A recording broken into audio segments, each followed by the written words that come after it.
body along with her head and neck, being able to expel that heat as well. So when the vulture's on the ground, they are very, very vulnerable to getting attacked by other animals.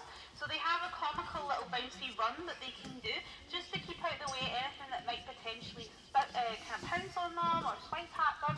And if they have to get into the air again, they'll sometimes regurgitate some of the food they have eaten to make themselves lighter, and they'll do a runner so they can get into the sky. They're a little bit like a swan, they need a runway to get back into the air again. So that's why it's really, really important that they make sure that there's nothing scary around before they land, so that they reduce the chances of getting into any problems.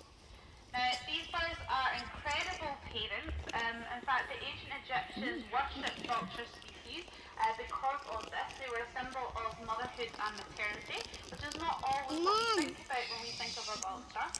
But it's because the male and female take complete 50-50 roles when it comes to looking after young. Vultures typically only have 1 to 2 young depending on the species. This species only has 1, and it takes mum and dad about 6 months or so to be able to rear that chick to fledgling age. So they need to take equal roles. They both help incubate the egg.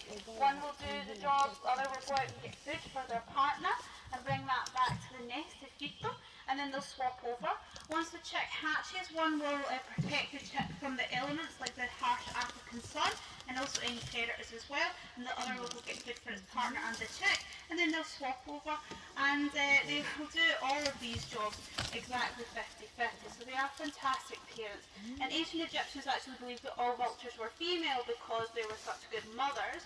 Well, it just turns out the dads are just as good. So, yeah, they were worshipped in this time. You see them in a lot of hieroglyphics as well, and also in a lot of Egyptian artifacts. I think will have vultures on them.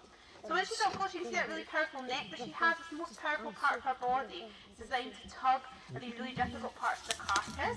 A really important thing that this bird does, not only just clean up the carcass itself, but she can actually digest disease. So she has 0.08 pH stomach acid, which means that she can burn off metal, but more importantly she can get rid of anthrax, E. coli, botulism, rabies, parvovirus, and prevent them from spreading in the environment. So keeping our soil, water, and our wildlife and people safe. So they're really, really important animals. Now this species here, unfortunately, is a critically endangered bird, which means that the species is at risk of not being in the wild in 30 years' time if the decline continues the way it's going. Now, unfortunately, we've lost 97% of the population of this bird in 30 years, so that is a bit of a scary decline. And the reasons for that are mainly down to poison. Carcasses will be put down by landowners like farmers and also poachers to kill off large predators.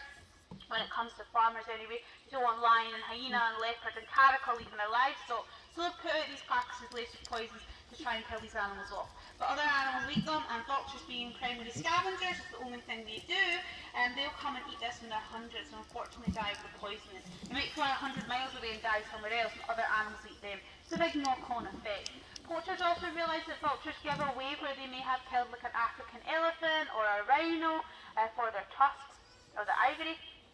And vultures will give away to anti-poaching police sort of where they are, where that's happened. So they'll put out carcasses to lace